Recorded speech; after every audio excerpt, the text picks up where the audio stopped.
This episode of Swole Patrol is brought to you by Molecule, the only air purifier that actually destroys pollutants. Offer is $75 off your first order. You heard me correctly.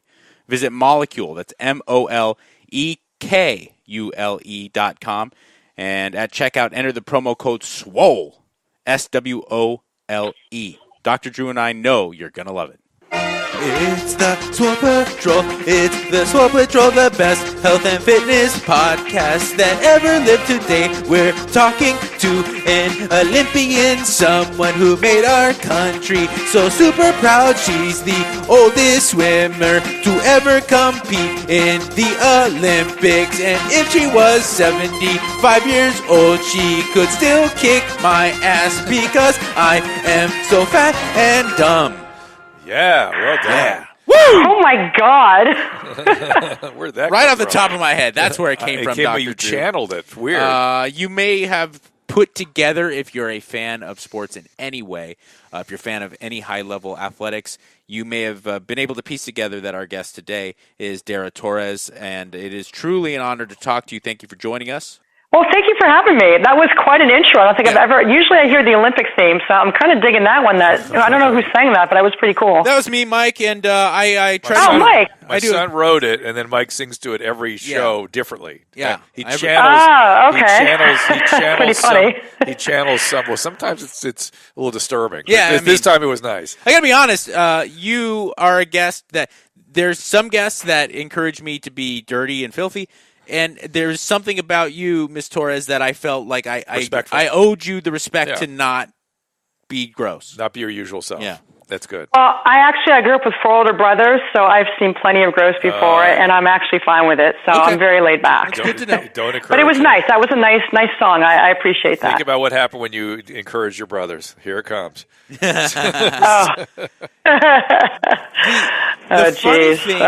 The funny thing about you. Well, thanks for having me on, you guys. I'm psyched about this. Believe me, it is truly our pleasure.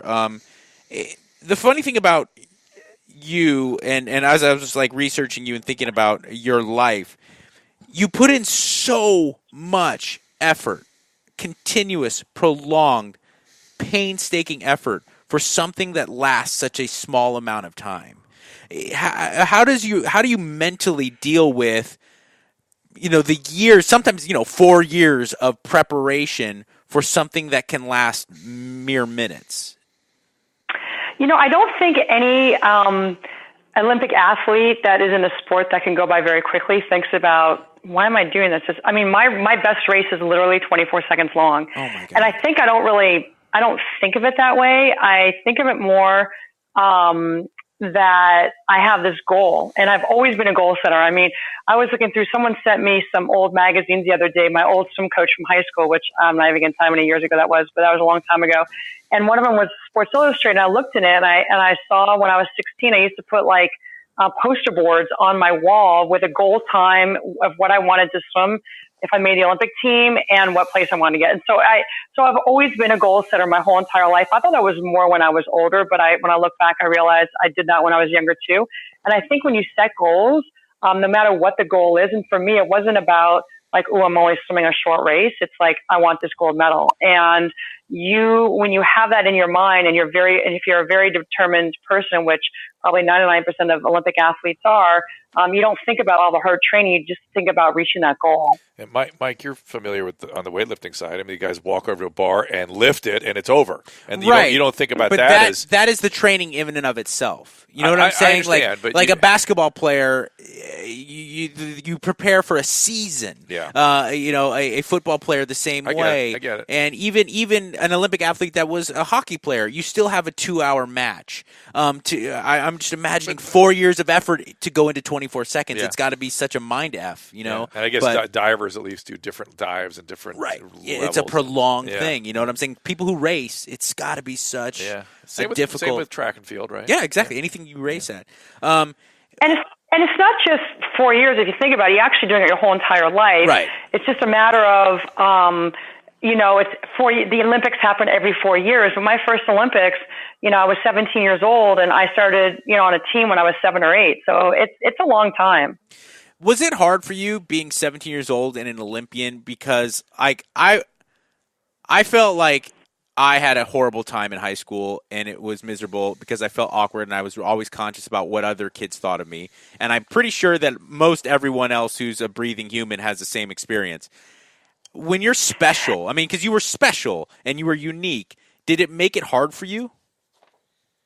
I went to an all-girls private school in LA it's now called Harvard Westlake, but it was called Westlake back then. Oh, yes. And I kind of stood out like a sore thumb only because I was this jock and, the girls were very girly and feminine. And on the weekends, I'd be at swim meets and they'd go like school dances and stuff. And so I kind of felt a little awkward. And then, I broke my first world record when I was 15. So I think I was like just going into ninth grade. And the headmaster like posted it on like the main stairs going into the school. And I was so embarrassed. And then after that, like people started to get a little more sort of into it, about like what was going on. But still, I definitely was a little bit different compared to a lot of the girls there. And then when I just finished my junior year in high school, I came back for my senior year and I came back to the school to get all my book supplies and everything like a few days before school started. And the headmaster had said to me, and I just won that gold medal, and said, "Hey, can you bring your medal?" And I said, "Yeah, I'll bring it, but I really don't want to make a big deal about it. I just, I'll bring it into your office. I'll show you, and then that'll be it." He's like, "Okay, yeah, sure, no problem." And so I came in, and first thing I did was bring it to him. I said, "Look, hold on to it for the day because I obviously don't want to lose this, and I'll come back at the end of the day to pick it up." And sure enough, like an hour later, he calls an assembly, and then he starts like playing the Olympic theme, and I'm like, "Oh," because I like to kind of go under the radar, And I was like, "Oh my God!" And he made me come up and like put it around my neck in front of the whole school. Then I really felt crazy because everyone was like whispering as I walked by, and I just couldn't be like myself. And I felt like I did a really good job of sort of hiding it all those high school years until, my senior year, and the headmaster did that to me. Oh my God. Was it still an all-girls school then? Yeah, it was. It didn't change until a few years after I graduated. So just, Mike and I are I went to Polytechnic in Pasadena. Mike went to San Mario High. I went to college with a bunch I went to college with a bunch of Harvard guys. And very familiar. Yeah, very good familiar. Old Harvard Westlake. Well, why is it that adults don't remember how embarrassing I know. Did you like ever? Well, that's what I wondered. Did you ever speak to him after the fact as an adult later, or is it just something that went by? Oh no, I spoke to him as a 17-year-old later. I was like, "What the hell?" Like, and he's like, "Well, if I had told you I was going to do this, you wouldn't want to do it." I'm like, "Yeah, exactly. That's like, the point. You fucking prick." Like, why would you do it? And it was never the same. Like, people just looked at me differently. And like I said, except for him posting that, like after I broke a world record, like after him posting that, it kind of faded, and then I just kind of went about my way. And yeah, people like knew I wasn't always around the weekends, but I never advertised that I was, training for Olympics or anything. I just kind of did my own thing. And it kind of, I don't want to say ruined my senior year, but I definitely I didn't know who were my friends and who just liked me because, I won a gold medal. And not only that, summer, and then it triggers envy and discomfort and embarrassment on their part. Yeah. It's just all over the place. Yeah. Oh my God. Yeah. This guy how long did he stay headmaster of that school? You what? Did he stay headmaster of that school for a long time? I'm not sure that's the right job for him. Actually, he did. I'm not a mean person or anything, so I just kind of was giving him grief about it afterwards. Yeah. And then I don't hold grudges. I let things go. So I just kind of let it go, but I kind of had the consequences of it, for the rest of the year, but I never said anything after that. Speaking of grudges, were there people that you were gunning for in your Olympic career that you did have grudges against or maintain some sort of acrimony with, anything like that? Yeah, there was one girl who, I'm a very friendly person, and when I'm in the water, I want to kick everyone's ass, and they're all my enemies. But the minute I get out, I'm very good about leaving it in the pool, and that's the way I've always been. And I learned, from older swimmers. There was a girl who, when I broke my first world record, she was like the sprinter of the U.S. and I happened to beat her, and she was 7 years older than me and stuff. And so it was kind of a big deal, but I really looked up to her because her name was Jill Sturkle. And I'll never forget, at the Olympic Games, for example, my first Olympics, she was an alternate on a relay, and I was, not an alternate, and I was going to swim in the prelims and then swim in the finals. And, I swam horrible in the morning, horrible in the prelims. And they had never, if you get in the top 4 at Olympic trials, you're automatically going to swim in the finals at night, no matter what. The 2 alternates will swim in the morning too. And so when I swam so poorly, they were talking about taking me off and taking one of the alternates and putting them on in the finals, and she was one of them. And she basically took me under her wing, and I think she realized that I was nervous because of the whole atmosphere of being in the Olympic Games, and I just needed a distraction. So she had me do puzzles during the day. She had me watching soap operas, which I never watched before in my life, and got addicted immediately to All My Children and One Life to Live and all those. And they're addicting. She really kind of took me under her wings, and the coaches were like, okay, we'll have Dara do it. She did earn this and stuff. And I just couldn't believe that this person who was supposed to take my spot was helping me try to get through the nerves of being in the Olympic Games as a teenager and stuff. I'm going to bet somebody did that. I'm going to bet somebody did that for her.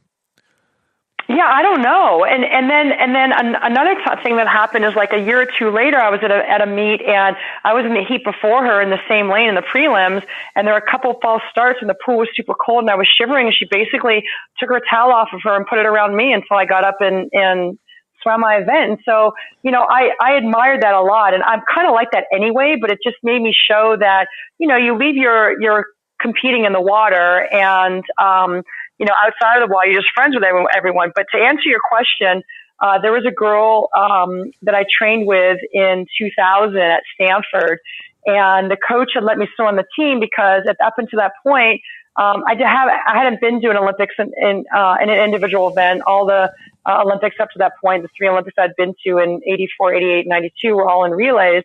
And so I wanted to train in 2000, and he let me come out and train at Stanford. And this girl wasn't intimidated by me because she had beaten me up to that point, and knew I wasn't very good at individual events. And so she's like, "Yeah, come swim and stuff." And after about 4 months, I was beating her in workouts, beating her in meets, and she had me kicked off the team. Ooh. And so I had to swim because these girls either went to Stanford or were at Stanford training, and I wasn't. I was sort of an outsider. I went to University of Florida, and she had me kick off the team. And so after that happened, I was like, oh my God, where am I going to go? I'm in the middle of training, and I still have 6 months of training until trials. And so the coach came up to me and said, you know what?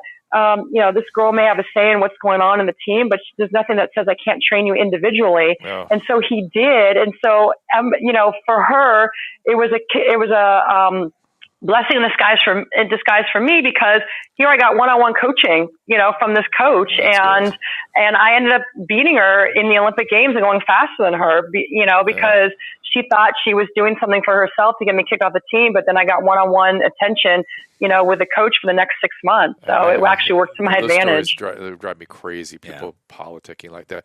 But Mike. Oh yeah, it was bad. But that's really the only one. I mean, you always have people you want to meet, but they're never really per se my enemies. And Mike, Dara just said something I know comes out of your mouth very frequently. She said, "When I broke my first record, world record." It happens all the time. After I broke my first world record. I don't mean it to sound cocky or anything. No, you said it matter of factly. That's what I was. That's why I thought it was funny. You've earned that right. It was like wow, when somebody that can say that and say it that casually is extraordinary. Yeah, well, I mean, you do the same thing in an intellectual arena. Oh, please. No, not even. No, not yeah, even. you're like, when I was doing my first study on the Golgi apparatus, and I'm like, what the fuck? Yeah, right. But the other thing, Dara, you said something about, I'm taking you way back in the story you just told, to having had a bad swim. I guess the morning of the Olympic trials or something. And what makes a bad swim? Because our listeners, are interested in performance and stuff. And what do you look back and go, why was that a bad swim, and evaluate it, or it just is it just the time? Is it just you didn't sleep right that night? It's more the time than anything, because as an athlete, I'm very much about feel, and the coaches tell you to, when you're warming up, don't go off how you feel, because if you don't feel good in a warm up, you're automatically going to think you're not going to have a good swim because you're not going to feel good in your swim. So it's not about that. It's more so about the time. So like I said, Olympic trials, in the events that I swim in, one of the events for relays in the 100 freestyle, they'll take up to 6 people to go to the Olympic Games. And so I had gotten 4th, and the time I did at trials, my time at the Olympic Games in the prelims were all probably a second and a half slower than what I did at Olympic trials, and that's a big difference. Not only just in general, but also I was doing a relay start at the Olympic Games, and you can take a second off for a relay start because a relay start is much quicker than doing a regular flat start that you do in an individual event. So it was really, really a slow time. So that's what I meant by a bad swim. Hey, we're going to take a quick break to talk about Molecule, something awesome. Molecule is an air filtration system. It replaces 50 years of antiquated technology, okay? It goes beyond HEPA filtration. So let's say that again, because it's important to note that the air filtration world has been based on technology, as sort of World War II level technology. Yeah. Finally, we're moving it forward. It goes beyond HEPA filtration to not just capture but completely destroy the full spectrum of indoor air pollutants, including those 1,000 times smaller than a HEPA filter can trap. You hear me? Molecule makes a meaningful impact, and this means a lot for me, on asthma and allergy sufferers. You know, I've read their literature. I looked at this product pretty carefully, and my wife has allergies, so we're going to be using it a lot in our households. And I've had this dry eye syndrome since I had my PRK procedure. It's been driving me insane. Yeah. And I'm hoping this will help with that as well. So I am going to become a religious user, sort of wherever we are. And I like the idea that they call this the Apple of air purifiers. Yeah. I like that. And I've looked at the literature. There's some stuff that was presented to the American College of Asthma, Allergy, and Immunology. It's very, very impressive. So it's not trivial. It's based in good science. And it, like you pointed out, is the Apple of air purifiers. The design is cool. It's not going to make your house look all junky. You know, No. Yeah. It's the design is nice and it's sleek, and it's also backed by the EPA, so you know you're not going to be destroying the earth. Molecule's claims on this technology have been tested and verified by third-party laboratories like the University of Minnesota, University of South Florida, and the South Florida Center for Biological Defense. Molecule's technology has been personally effective and verified by science people, but most importantly, it's been tested by real people. Molecule has already helped allergy and asthma sufferers like myself around the country better cope with their conditions and significantly reduce their symptoms. Especially now, people, I hate to, talk about something so sad, but during these California wildfires, for those of you listening in Southern California, get that air filtration system, and there's no better one than good old Molecule. And right now, Dr. Drew, tell them about the special offer. And for $75 off your first order, visit Molecule, MOLEKULE.com, and at checkout, enter the promo code SWOLE. SWOLE. Dr. Drew and I both know you're going to love it.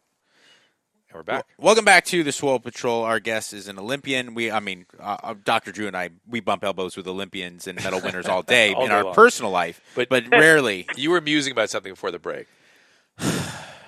Yeah, this sounds like a dumb question. Okay, I have to know, and don't worry. There's nothing embarrassing or anything. It just kind of seems kind of dumb and boneheaded. But I gotta feel like if you're Billy Joel and there's a piano at a party, on your way there you're like, oh fuck, I'm the piano man. They're gonna. Yeah. Do you go to pool parties and are people like, are you like, oh fuck, everyone's gonna expect me, and if I do want to swim, everyone's gonna be staring at me. Is there an odd, weird, awkward feeling to being at anywhere where there's public, the public's in a pool? Yeah. That's funny. Okay, well, I have two things to that. First of all, I think I try not to when I get in a pool, I like to maybe swim a lap or two, and so I try to not do that to make like I'm showing off, and so I'll just kind of swim my head up. But I think people get look at me more so because I'm in shape for my age. I think more than anything, with being in a swimsuit or being in a two-piece and stuff, people are like, oh fuck, seriously, you have to wear a two-piece.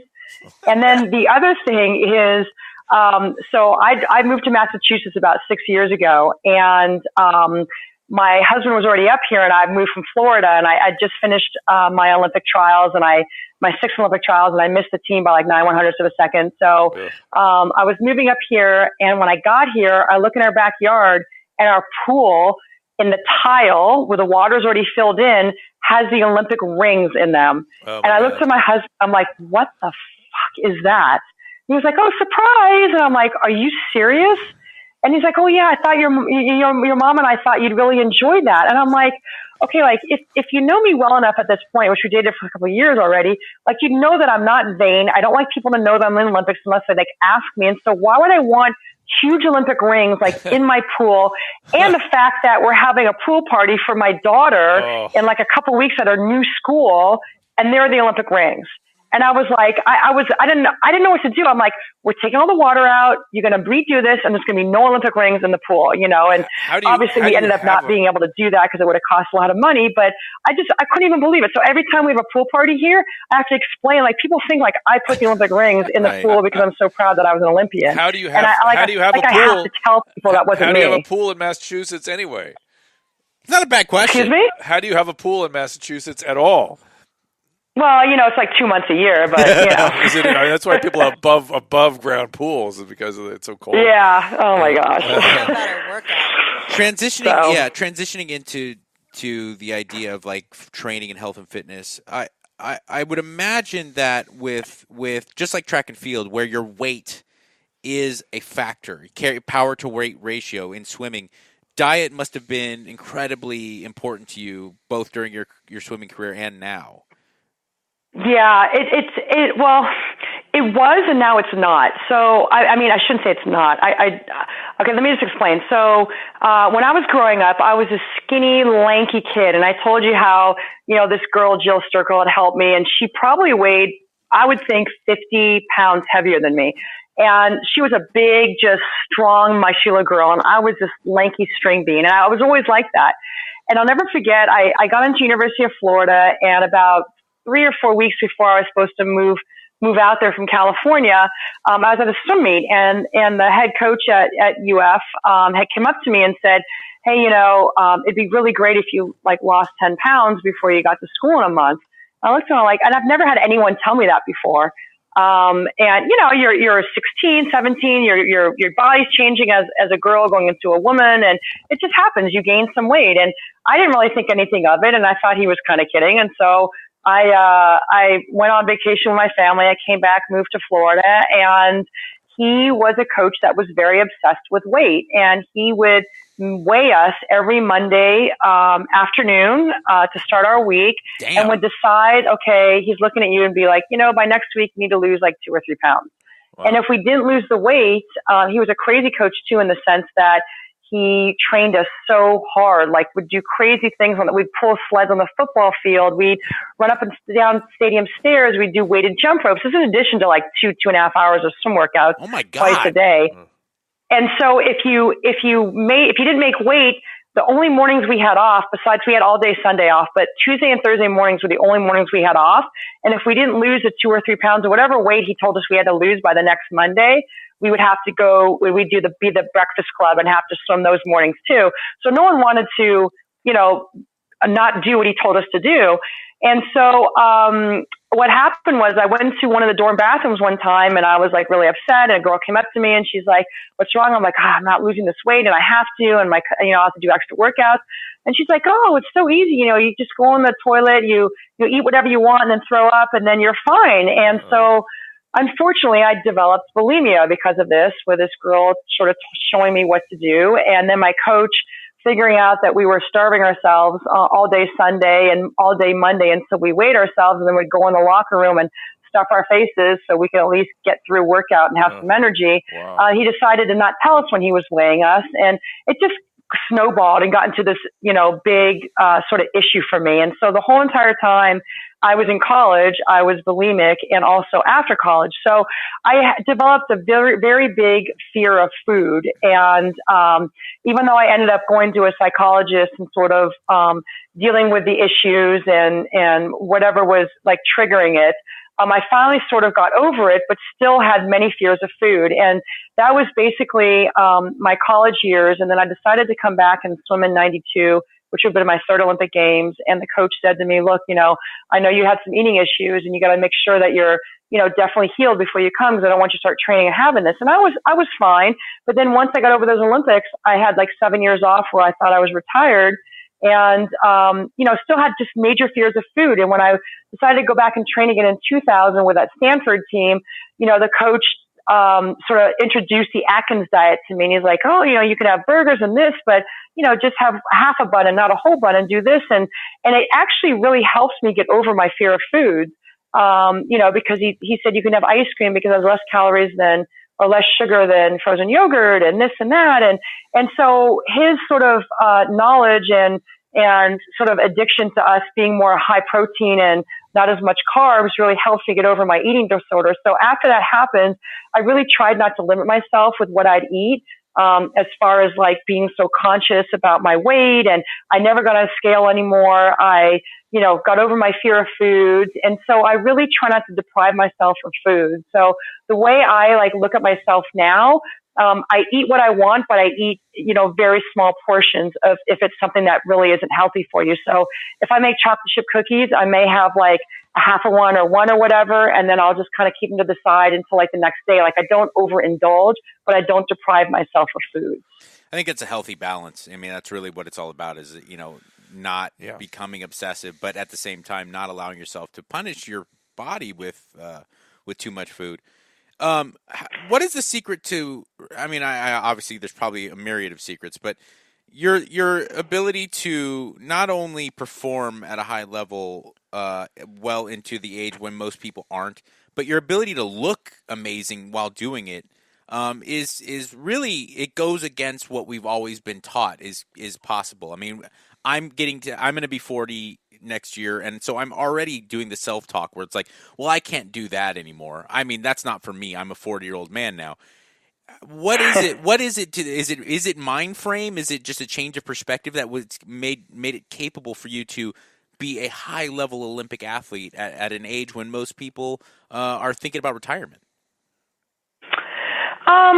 I think what helps me, and I didn't do this, on purpose, but after I swam my first two Olympics and was kind of heavy into my, eating disorder, I had retired after my last year of college, eligibility in swimming. And I pretty much thought I was done. And then I ended up moving to New York, work with NBC Sports a little bit, and sort of got the itch again to go back and swim. And so I came back and trained for 92. And at that time, I was 25 years old, and I was the oldest one on the team because you didn't see a lot of athletes after college competing. And so they called me the grandma on the team, and then I went to those Olympics and still didn't get an individual medal. Had 4 medals in relays up to that point in 3 Olympics. And I was like, okay, I'm done. I'm done swimming. That's it.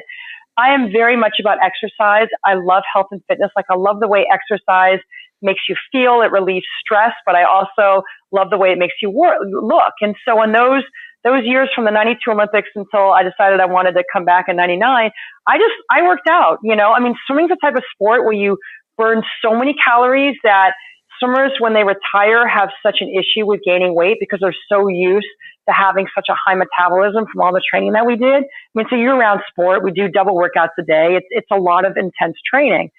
So, your body gets used to that. So a lot of swimmers, end up gaining a lot of weight because they don't realize that you still have to kind of work out in order to, maintain a decent body. And so I've always done that. And I think that what's allowed me to continue on at a later age is that I retired from the sport a number of times, and it allowed my body to recover. I think if I had swum straight through from the first Olympics when I was 17 to my last Olympic trials when I was 45, there's no way I could have done that on all those years straight because my body would have given out. I couldn't recover.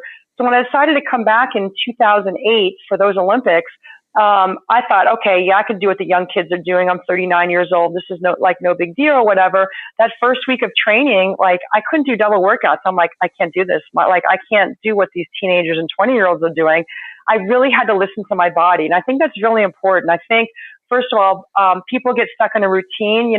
When you go to a gym, you sort of do the same thing over and over again. And what I would do is I would mix my workouts up. Like right now, I don't swim anymore. I may swim like once a week or twice a week, but I go to boxing. I do bar method. I do spinning. I do a lot of different things so my body doesn't plateau and get used to doing the same thing. I also exercise to eat because I love to eat. So I know, okay, if I'm going to eat a lot, I need to exercise. And so I just do everything proportionally, and I listen to my body. And if my body needs to rest, I let it rest. When I was younger and I had that eating disorder, I never rested. I just kept working out and working out and working out. Remember Sam Shocker, our friend who was in NCAA swim. Actually, she was in the Olympic trials, I think, and she says she can't go near a pool anymore. I think she was the one that said that. Yeah, she can't stand it anymore. Yeah, you do. You burn out. I mean, if you think about it, you're basically staring at a black line under the water. You maybe get, for 2 hours straight in a workout, and you maybe get like maybe 2 or 3 weeks off a year, and you get back into training again. So it's definitely a year-round sport. So have you ever thought about maybe writing about or really getting deeper into your story about with eating disorder? I mean, so, to help other women, it's such a common thing. Yeah, I at first I never talked about it, and that's part of having the eating disorder is you hide everything. Yeah. What happened for me is for the first like 4 years that I had it, I was in college and I hid it, and I think maybe people thought I had a problem, but you can see like my pictures are hanging up along with the rest of the swimming graduates or whatever at the UF auditorium or whatever, wherever the swimming is. They call it the O Dome, the Connell Center. And you could see my cheeks are like so puffy and stuff from vomiting and stuff like that. And it just, it was just something that you hid for a long time. And my mom basically said to me once I graduated college, because she didn't know exactly what was going on. She's like, you really need to get a physical, and I think it would just help you. And so I moved to New York and I saw a doctor there and I got a physical, and she started asking me all these crazy questions at the end. And one of the questions was, have you ever binge and purge? I'm like, no, like that. And then I laughed and I felt so guilty for lying. I called her up. I said, yeah, actually I did. I do binge and purge. And then she had me come back in, and then the whole process started of trying to get help. But it's something that you hide a lot. And it took me a couple years, probably a number of years to feel okay with talking about it. And when I do, meet with groups and especially like young women or young girls, I try to talk about it but I haven't really thought about like talking about, or writing a book about it, but I do talk about the subject when I am in a certain environment where I think people would benefit from it. How'd you get involved with Bar Method?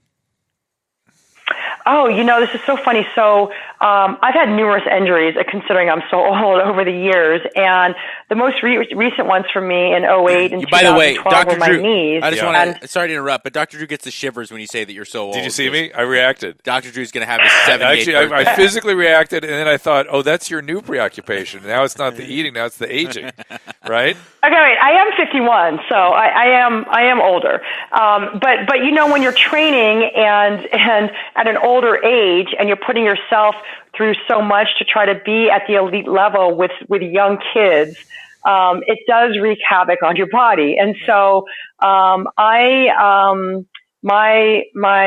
siblings and my mom, like, they're all very thin and lean, and so that's just the way I'm made up. For me personally, I had to really find people that would like help me with my training, because I did think I could do what young kids did, and I realized that I couldn't with my body. And so I found a sponsor, was able to hire people to help me be the best I can be. Like, for example, my body just didn't recover. And so what I did is I had these trainers come, and they would walk on me, on my legs and on my back, and on both sides, like on my quads, my hamstrings, and then they would do this stretching routine on me where I would resist against them, and then they would sort of rotate my muscles. It's almost like if you think about taking a wet rag and rotating it to get, opposite ways to get the water out. Sure. That's what they do with my muscles to get the lactic acid out of my muscles. And that's basically how I survived to be able to do what I did at the age that I did. Is I had a lot of people help me with my recovery. And tell us about the app, because it's very intriguing. Dara Torres, and Health and Fitness. The Bar Method studio, right, in Wellesley? Oh, yeah, you asked me about the Bar Method studio. Sorry, see, I'm so old, I forget what you asked me. No, it's that's coming. I was like, oh, my God, wait, what did he ask me again? Okay, I'm sorry. The Bar Method. So what happened was, with all the training I was doing, I got injured with my knees, and I lost cartilage in my knees. And basically, I needed a knee replacement. And I found this doctor who does cartilage replacements instead of knee replacements. So like if you're older, obviously like 60s, 70s, you probably want to go for the knee replacement. But, I was in my 40s and I didn't want a knee replacement in my 40s. And so I saw this doctor, Dr. Minus, and he did cartilage replacement for me, or basically they take cartilage cells out of your knees, they harvest it, and then they put it back in your knees, and it takes about a year and a half to grow. And you basically have all new cartilage in your knees, and it's awesome. So, but the recovery is sort of long. And I moved up here, and I had the knee surgery, and I would take my daughter to, swim practices and stuff. And this father came up to me from one of my daughter's friends and was like, so, when can you start like doing stuff on your legs? And I'm like, it's killing me because I feel like my rear is hanging down to the back of my knees. Like I feel like I have no muscle. My leg is atrophied. My rear is atrophied. It's just like killing me.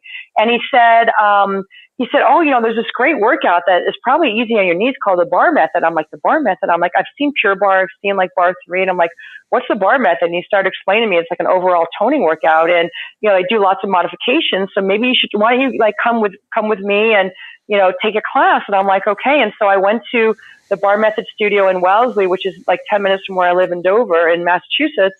And I completely fell in love with it. And it really is just an unbelievable workout. And so about 2 years in, there's 2 owners, and one of the owners decided she wanted to take her like career somewhere else and wanted to move out west to California. And she wanted to sell her portion of it. And I'm like, I'm in, I'll buy your half, because I believe so strongly in this type of workout. And I saw lots of change in my legs and my rear, and I started to get muscle again, and it was awesome. So I bought into it. And then about 2 weeks after I bought into it, almost a year ago, there was an owners convention, and myself and my business partner flew out to the owners convention, and I had all these owners saying, oh, you're a teacher, right? I'm like, no, I'm just an owner. And they're like, yes, all the owners are instructors too. And so I had such peer pressure from these owners saying, oh, you need to be an instructor too, that I started training to be instructor, and now I'm a full-time instructor too. So I'm actually really loving it. I love teaching. I love being an owner, and it's just sort of a different atmosphere for me to be in than to just go and travel and give motivational talks and do TV. So I'm really enjoying it a lot. Speaking of different atmosphere, you grew up in California, college in Florida. Massachusetts is very different. I lived there for a while. Yeah, it really is. It definitely is. Yeah, how you dealing with that? I know exactly what you see as different. Having experienced it as a Californian. It's kind of great. It's a beautiful state, yep. And I've come to meet. I've been here for 6 years, and I've come to meet a lot of great friends. I'm actually moving back to Florida next week. The cold weather is just a little bit too much for my bones. Preach. So I'm moving back, but I'm still going to keep my share in the studio and still come up hopefully like once a month and teach to keep up my credentials with teaching and stuff. But it is very different. I'm a very laid back kind of girl and just kind of go with the flow and stuff. From growing up in California and living in Florida, and when I moved up here, it was very different. The driving's different. The people are different.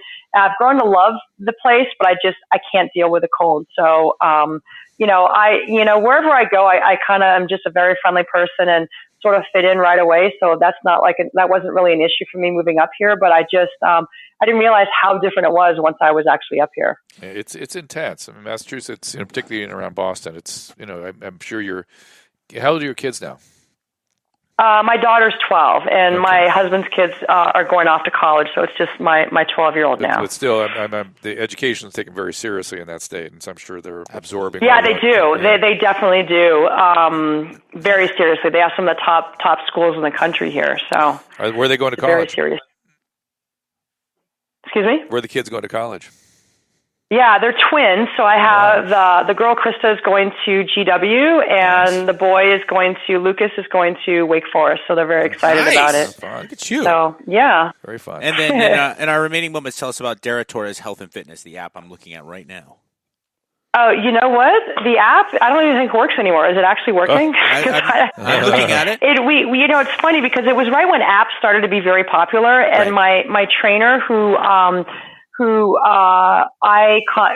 met when I decided to make a comeback at an older age, who's just an unbelievable trainer. His name's Andy O'Brien, and he actually works with the Penguins now. He had trained Sidney Crosby, starting when he was like 13 years old. So this guy's amazing.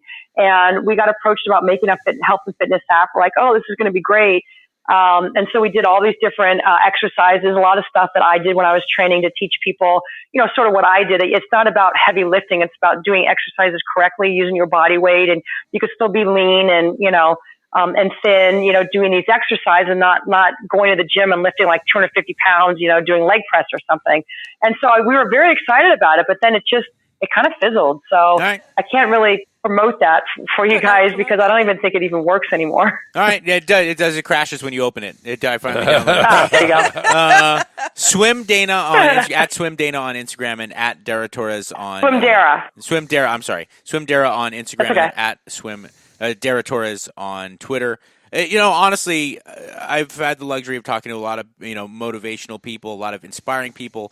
But it was a real pleasure to talk to you, and I appreciate you taking time out of your day to talk to us. Yeah, please do. Now, you sure don't say it to all your guests when you're done with them? No, believe me. I was thinking something similar. I was thinking, please, you need to get right about all this because it's could help. Well, thank you. I appreciate it. It's very nice to meet you guys, and hopefully I can meet you in person sometime. We'd love that. We'd love that. Thank you so much.